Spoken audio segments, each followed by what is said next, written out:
Check versus pronote. మీరు ఎవరికైనా అప్పిచ్చిన తర్వాత చెక్ తీసుకోవాలా లేదా ప్రోనోట్ తీసుకోవాలా? ఏది తీసుకుంటే మీకు రేపు యాక్షన్ తీసుకోవడానికి లీగల్ గా మంచిది? చెక్ లో ఎక్కువ డబ్బు వస్తుందా, ప్రోనోట్ లో ఎక్కువ డబ్బు తిరిగి వస్తుందా? అయితే ఈ ప్రాక్టికల్ ఇన్ఫర్మేషన్ బయట అవైలబుల్ లేదు.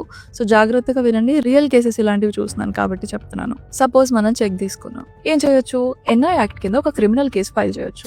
దాని ద్వారా ఆ పర్సన్ కి 2 ఏళ్ల జైలు శిక్ష ఇంకా చెక్ అమౌంట్ కి డబుల్ అమౌంట్ ఫైన్ గా పడుతుంది.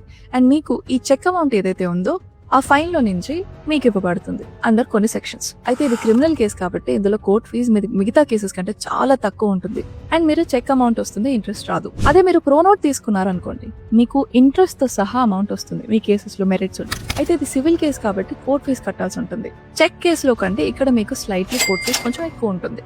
దానికి మీరు ప్రిపేర్ అవ్వాలి. ప్లస్ సివిల్ కేసు కాబట్టి ఇంకొంచెం ప్రొసీజర్ ఎక్కువ ఉంటుంది, ఇంకొంచెం టైం ఎక్కువ తీసుకుంటుంది ఈ కేసు తేలడానికి.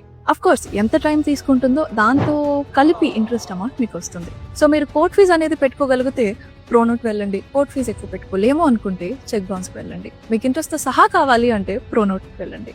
రేపు మీరు అలాంటి కేసు వేసుకునేటప్పుడు మీ పరిస్థితి ఎలా ఉంటుందో మీకు కూడా తెలియకపోవచ్చు. కాబట్టి ఈ రోజు అప్పు ఇచ్చేటప్పుడు చెక్, ప్రోనోట్ రెండు తీసుకొని పెట్టుకుంటే మంచిది. సో దాట్ రేపు మీరు లీగల్ గా వెళ్ళినప్పుడు ఈ ప్రోనోట్ అనేది మీ అప్పుకి ప్రూఫ్ గా నిలుస్తుంది. ఈ చెక్ వల్ల అతనికి క్రిమినల్ కేసు అంటే భయంతో ఏమో తనకి శిక్ష పడకముందే ఇంట్రెస్ట్ తో సహా మీ అప్పు తీర్చేయచ్చు కదా.